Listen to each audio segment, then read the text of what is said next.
পৰিষ্কাৰ কৰি ৰাখিম। মই কেতিয়াও জাবৰ জোথৰ য'তে ত'তে নেপেলাওঁ। ঘৰৰ পৰা পানী ওলাই যোৱা নলা নৰ্দমা সদায় পৰিষ্কাৰকৈ ৰাখিম। য'তে ত'তে থু খেকাৰ খোৱা বস্তু বা প্লাষ্টিকৰ সামগ্ৰী নেপেলাওঁ।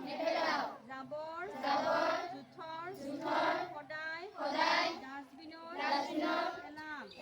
সদায় পৰিষ্কাৰ কাপোৰ পিন্ধিম আৰু নখ চুলি দাঁত পৰিষ্কাৰকৈ ৰাখিম।